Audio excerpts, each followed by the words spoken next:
Israel is preparing to resume its war against Hamas in the coming weeks. The Washington Free Beacon reported change in strategy.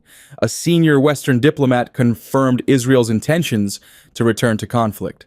The ceasefire's first phase is ending this week, creating uncertainty. Israel has stated it will not withdraw from the Philadelphia corridor. Hamas is insisting on an end to the war while seeking to retain power in Gaza. The Israel Defense Forces, or IDF, will shift tactics if fighting resumes. Eyal Zamir, the incoming IDF Chief of Staff, is tasked with this new strategy. Zamir aims to swiftly capture the entire Gaza Strip. This will involve deploying a much larger number of soldiers than in previous operations. Historically, the IDF's ground strategy involved large-scale raids. Multiple brigades would advance into specific areas to eliminate terrorists. This approach has successfully diminished Hamas's fighting capabilities. However, past withdrawals allowed Hamas to regain control and recruit new members. The new plan proposes deploying 4 to 5 divisions simultaneously across Gaza. The civilian population will be relocated to designated humanitarian zones. Aid will only be provided in these zones. Kobi Michael, a former Israeli military intelligence official, emphasized that aid outside these zones will not be allowed. This strategy aims to prevent Hamas from misappropriating humanitarian assistance.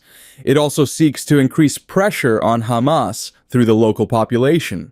Some aspects of this proposal echo the general's plan. This plan was previously presented to political leadership, but not implemented.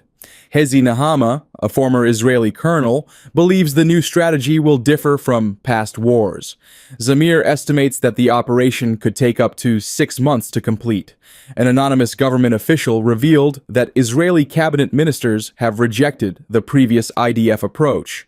They accused outgoing IDF chief Herzi Halevi of hindering victory in the war. Discussions with Zamir are reportedly more constructive. There is hope that he will take military leadership and execute his plans. Nehama noted that Zamir has rejected Halevi's latest proposals.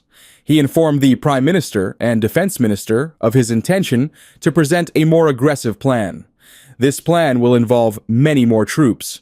Zamir is expected to present his strategy to Prime Minister Benjamin Netanyahu and Defense Minister Israel Katz soon after taking office.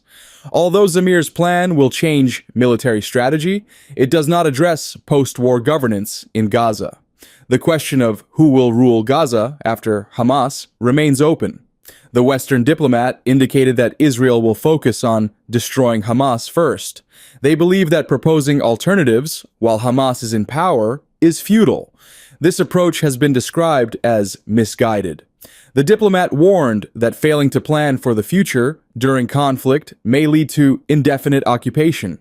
It could also result in ongoing Hamas insurgency. The situation remains fluid as Israel prepares for potential military action.